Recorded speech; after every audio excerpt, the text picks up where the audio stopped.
Sejam bem-vindos a mais um podcast Túnel de Vento, que calha a ser este, e assim facilita a comunicação. Este menino que está a palrar com voz de rouxinol reformado chama-se Roberto Gamito, o seu e o vosso amigalhaço, um animal sazonalmente quadrúpede, pois, se as coisas correrem bem, passo um terço da vida a dormir. Roberto, precisas dormir um terço do dia?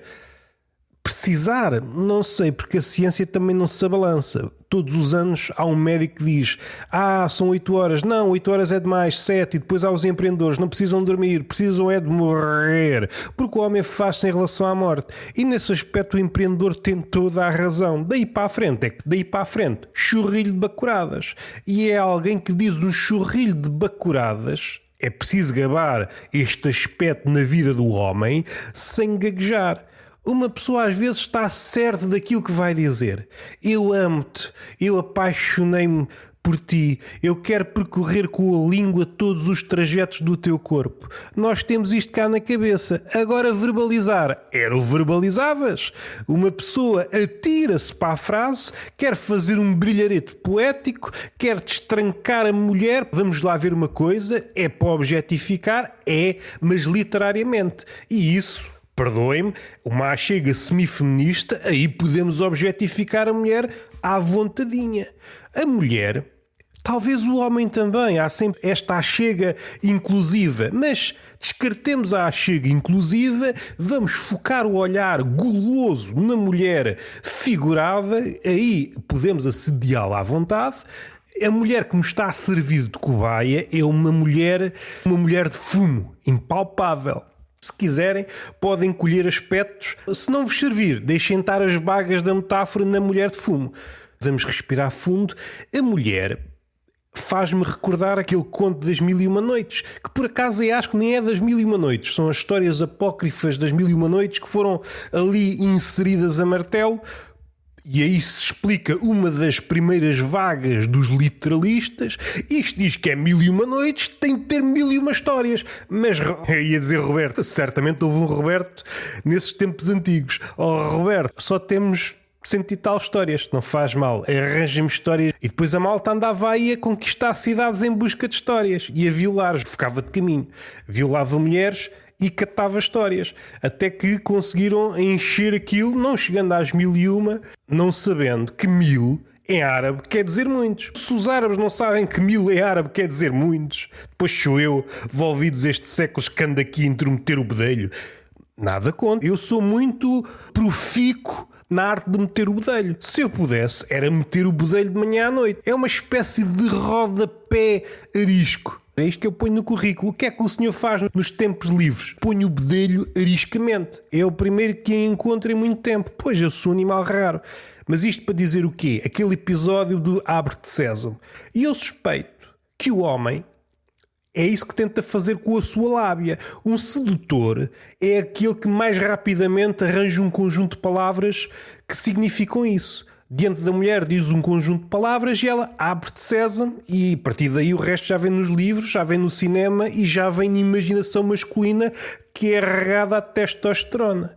Já que falei de testosterona, que é uma palavra que fica bem na boca e noutras partes do corpo, dependendo das escolas artísticas, que é uma escola sempre abstrata. Aliás, a ejaculação é a mãe da arte abstrata. A grande inspiração do Pollock foi o Bukake. Isto é completamente gratuito, que pode ir de uma arte abstrata mais maximalista a uma arte mais minimalista, dependendo dos colhões.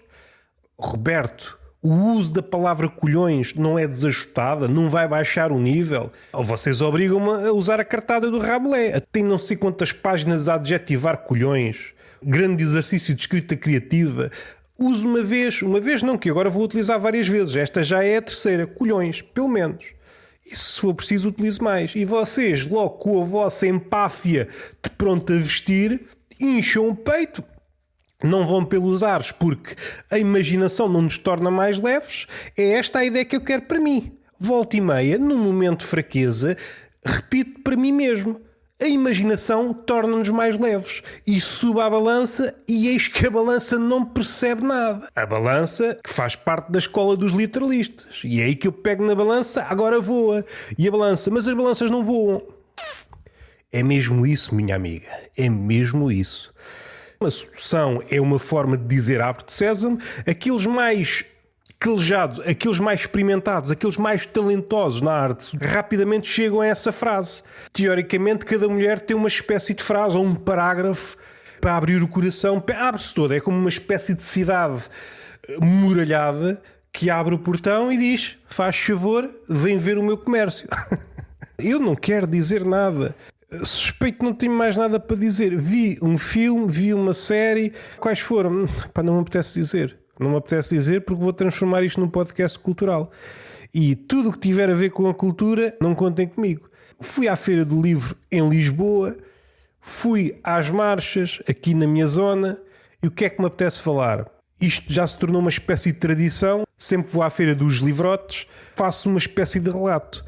Desta vez comprei livros, até aí tenho mantido a tradição, mas não é de livros que eu vou falar. Descobri um autor, um humorista da década de 20 do século passado. Se nos fiarmos no historiador, 1900 e qualquer coisa deve ser o século passado, vamos acreditar nesses bandalhos. É gente que não é de fiar. Contam a história de uma forma, meus amigos, isto que nós estávamos a contar é tudo maldrabice. Vamos adicionar um detalhe que vai subverter isto tudo. Não vale a pena aprender história. Aliás, é isto que eu vou ensinar aos meus filhos. A não ser que haja um comunicado a dizer esta é a história final, é como se estivéssemos a escrever um livro, volta e meia há uma revisão e troca as voltas. Não vale a pena aprender a história assim. Trocam os reinados, trocam as importâncias. Qualquer dia os egípcios são de trás dos montes. A Cleópatra afinal é assim assado. Afinal o Império Romano é assim assado. Epá, vocês decidam-se, caraças. Não exibam isso ao público. Depois já há sempre gajos, vamos fazer um filme, vamos fazer não sei o quê. Depois há um historiador. Aquilo que nós achávamos como mais ou menos certo, afinal foi um engano. Agora é que é. A cabeça já não é grande coisa. Enchemos-la com disparates. Para isso já basta a vida. E a Feira do Livro para mim é sempre uma oportunidade para comprar livros. Se eu fechasse aqui a frase, vocês diriam, sim senhor, não estava à espera. Aproveito sempre para comprar de editoras mais pequeninas às quais dificilmente consigo chegar de outra forma. Livros de grandes editoras encontramos em qualquer lado, às vezes até no continente. Numa FNAC que cada vez é menos FNAC, ou aquela FNAC idealizada dos livros, é cada vez menos livros, é cada vez mais eletrodomésticos. Levo uma batedeira para casa, que é do Oscar Wilde. Fui sábado e domingo, foi um dia assim meio manhoso porque estava assim a pingar. Domingo menos, foram dias manhosos, mas não a ponto de estragar a experiência. No sábado, como cheguei cedo, tive muitas bancas para mim e aproveitei para falar. Escolhi, tive sorte, escolhi ali 3 ou 4 bancas e tive a falar com a malta e tive sorte de encontrar malta que sabia da poda. Se quiserem, recuem 50 e tal episódios, 100 e tal episódios, que há 2 ou 3 episódios que eu tenho sobre a Feira do Livro. Não sei se Lisboa é habitada por anões, não faz sentido o tamanho da sanita. Ou eu amputo as pernas antes de ir para lá, ou então nem faz sentido. Mas as casas de banho estão todas mejadas. Claro, se for uma pessoa com mais de 1,60 m, claro, depois a distância que vai da pila à loiça é uma distância infinita. O xixi tem que ir de nau, caso contrário fica a meio caminho. Paguei 9 ou 10 euros por uma bifana. E podem perguntar, pessoas que não são de Lisboa que estão habituadas a outras coisas, nomeadamente a não serem enganadas. Roberto, mas a bifana deve ser uma senhora bifana. Deve ser a bifana que dá para 15 dias. Não. Nem é uma bifana padrão. É uma bifana abaixo do padrão. Uma bifana que se fosse vendida, por exemplo, no Algarve, era motivo para incendiarmos uma taberna. Foi servido numa carcaça cabisbaixa. A quantidade de carne é aquela que é expectável ser servida num campo de refugiados. Isto tem que dar, porque a situação vai se prolongar. Ali umas batatinhas de pacote que parece que foram pisadas por 3 ou 4 elefantes que estavam irrequietos. Larga para aqui 9 euros. E eu respirei fundo, que é a minha forma de respirar, sou asmático. Fui com uma amiga, a Ana, e ela comeu uma sopa de peixe. A sopa de peixe foi servida numa xícara de café. Depois da colher, era uma colher a fazer de colher. Era uma espécie de pau com uma forma mais ou menos arredondada na extremidade. Isto era motivo para haver sarrabulho? Era motivo para haver sarrabulho. Uma pessoa está habituada a outras quantidades, a outras qualidades. Depois chega a Lisboa, nem quantidades nem qualidades. É apenas miséria a preços inflacionados. Nesse aspecto até trabalharam bem. Porque se fosse uma colher à antiga, uma colher convencional, e com aquela bossa invertida, de forma a conseguir albergar algum conteúdo, caso contrário, a colher perde o efeito. Se for apenas um pau com uma forma arredondada, sem concavidade, é só um pauzinho abstrato. É só um pau com uma cabecinha maior. Para isso comemos com pauzinhos. Se é para dificultar, comemos com pauzinhos. O facto de usar esta colher, que não é bem uma colher, usamos só o termo colher para facilitar a comunicação. Entretanto há uma ambulância e eu espero não ter infringido nenhuma lei das colheres. Dificulta e faz com que a pessoa leve a colher à boca milhares de vezes, e dando a impressão que a sopa foi servida num caldeirão de bruxa. Do ponto de vista energético, não é uma aposta inteligente. A pessoa que come a sopa desta forma, com esta colher improvisada, gasta mais energia a comer a sopa do que a energia fornecida pela sopa. Ou seja, o delta de energia é negativo. Não sei se estou a dar uma surpresa, nós comemos para ficarmos com mais energia. Não é para ficarmos com menos energia. Esta ideia só funciona nos países desenvolvidos. Se vocês tentassem, se o empreendedor tentasse levar esta ideia para um país que está na miséria, temos aqui comida, vai ser servida de forma a que vocês fiquem ainda com mais fome. Vamos seguir com esta ideia. Em Lisboa nota-se a febre do empreendedorismo. E está tudo tomado pelo empreendedorismo. A bifana, antes era uma bifana, agora é uma bifana armada ao pingarelho. Tudo é armado ao pingarelho. Uma Santos Presunto é uma Santos com branding, logo 9 euros para cima. Porra, mas que é isto, pá? Eu já não posso ver logotipos. Ou logótipos, se vocês quiserem. Os logótipos andam a encarecer a comida. Fala-se muito ao preço do azeite. Tirem-me os logotipos dos centros comerciais, pá. Eu que só quero é coisas sem marca, pá. Metam as marcas todas no cu. Alguém que tenha o cu disponível para esse tipo de coisas?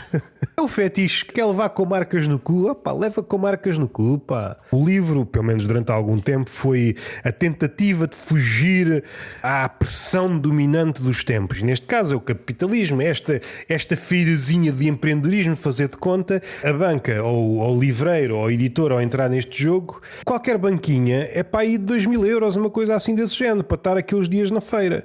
E para fazer esse dinheiro sendo uma coisa pequena, Lisboa já tem este lado que assim que nós aterramos, ou sei lá, encalhamos em Lisboa, nós percebemos que houve alguém durante a noite a acrescentar zeros a tudo. É esta a sensação que eu tenho quando passo do Algarve ou do Alentejo para Lisboa. Recrutaram um pessoal do grafite. O pessoal do grafite que andava a escrever nomes e a desenhar coisas foram contratados. É como os hackers que são descobertos, trabalhas para esta empresa porque tu sabes da poda. E contrataram o pessoal do grafite. Tu agora, em vez de fazer coisas à balda, vais aí pelas lojas, por tudo quanto é canto, vais adicionando zeros. Mas isso não é desumano. É só um zero, deixa-te andar. Não sei se é um meteoro, se é o caraças. Mas é exatamente da mesma cor daquele... Nem sei porque às tantas até os estudiosos estavam a dizer não, isto é um meteoro, isto é um meteorito, isto é um bólito, isto é um caralho, isto é uma merda no ar. Então, para não falhar o rigor, vi uma merda no ar que raramente se vê. E risco o céu a verde, mais ou menos naquela cor, aquele verde, azul. Não tive tempo para pedir um desejo porque estava com uma bifana na boca. Esta sim, uma bifana a preço acessível, 2,5€. Não nos vamos chatear, senão eu passo-me da cabeça, vou a Lisboa e conquisto aquilo numa tarde. O que é que eu vi nas marchas que não tinha visto noutros habitats? É um habitat engraçado, mas vi uma coisa que até já falei aqui, já escrevi, mas uma coisa é ver por alto, é escrever, e outra coisa é experienciar. O nosso país está mesmo a ficar velho. Comecei a olhar que são só velhos. E eu também estou a ficar velho. Eu estou ali na fronteira. Estou na fronteira entre o já não é bem novo, é usado, já não pode ser seminovo, ainda não é velho, mas não falta muito. E eu comecei a olhar à volta a quantidade de pessoas acima dos 60, acima dos 70, a quantidade de canadianas que eu vi, a quantidade de corcundas, a quantidade de ais, e não eram fadistas, e só meia dúzia de crianças muito dispersas, parece que foram dispostas por uma empresa de decorações. Bom, temos poucas crianças, vamos soltar uma aqui, outra ali ao meio, uma ao pé aqui da barraca, a guinchar, que é para parecer que são muitas. Nosso país é um dos países onde há mais velhos. Por vezes os brasileiros dizem quando chegam cá, epá, vocês têm mesmo um país só de velhos. Apesar de saber disto há muito tempo, até já ter gozado aqui, foi a primeira vez que, ao dar-me conta desta ideia, comecei a olhar e realmente, epá, são só velhos. Pode ter acontecido uma coisa que desconjunta esta teoria. As marchas, espero não estar a ofender ninguém, mas é algo que puxa mais o velhame. Seja como for, depois, noutras situações, é exatamente a mesma coisa. O nosso país está mesmo a envelhecer. Isto está mesmo de resto, não é? E ainda hoje estava na pastelaria, estava um conjunto de pessoas à volta de uma mesa e eram todos velhos, à exceção de um neto de uma dessas pessoas. Eram pai 8 velhos e um putinho. É mais ou menos esta a proporção, não é? 8 velhos para um putinho. Vamos supor, para dar só este lamiré humorístico, uma mulher daqui para uns anos está à procura de homem e são só pichas-muros. Estava a falar de algo sério e agora algo completamente boçal. É assim que é o túnel do vento. Que país é que teremos daqui a 20, 30, 40 anos? Isto às tantas é fechar tudo e é uma espécie de lar. É lar de Bragança até o Algarve. Não está fácil para ninguém, nem para os pedófilos. Eles vão ter que emigrar. As mulheres vão ter que emigrar, as mulheres mais novas, porque epá, aqui não há nada. Há só velhos. Isto vai ser bom é para quem tiver o curso de cuidador de velhos. Imagens de satélite. Está a nevar de cima a baixo. Não, são só velhos com o cabelo branco, espalhados pelo país. Fazer das creches cemitério, não sei o que é que se vai passar aqui. Não andamos a foder como deve ser. Isto já vem nos livros. As vezes que fodemos não é para fins de aumentar a população. Apliquem o conselho do Papa. Caguem-se nos preservativos. Entretanto, vi um filme chamado Yannick, numa peça de teatro. Há ali uma interação, são 3 personagens. É um homem que descobre que a mulher anda-lhe a pôr os cornos, depois aparece o gajo fornecedor de cornos naquela teia. Vou-me embora, não vou. O gajo que foi encornado recebe aquilo simpaticamente, em princípio. O teu marido parece simpático, se calhar vamos ficar aqui 5 minutos à conversa. E o gajo, abre aí o frigorífico, tirei uma cerveja. E a mulher, vamos embora, isto já deu o que tinha a dar. O encornado, então mas és um homem ou não és? Abre o frigorífico. E esta indecisão, entretanto há alguém que irrompe do público para... Está a ser uma seca. Isto supostamente era para ser uma comédia e está a ser uma seca. Vai desbobinando. Eu sou um guarda noturno. A confusão que é para eu arranjar uma noite em Paris quando trabalho 6 dias por semana. É muita ginástica. Esta altercação inicial já é muito fixe, mas depois a coisa complexifica-se. O gajo nunca mais se cala, indo cada vez mais ao detalhe, a razão pela qual se sente enganado. Tem de fazer 45 minutos de comboio, mais 15 a pé. É um dia desperdiçado que só se queria rir, tentar esquecer a vida e depois desaba, estou com problemas mentais. Termina e o gajo sai e ele está no bengaleiro e começa a ouvir risos dentro da sala. São os atores que estão a ridicularizar o que acabou de acontecer. E entretanto ele entra, mas armado.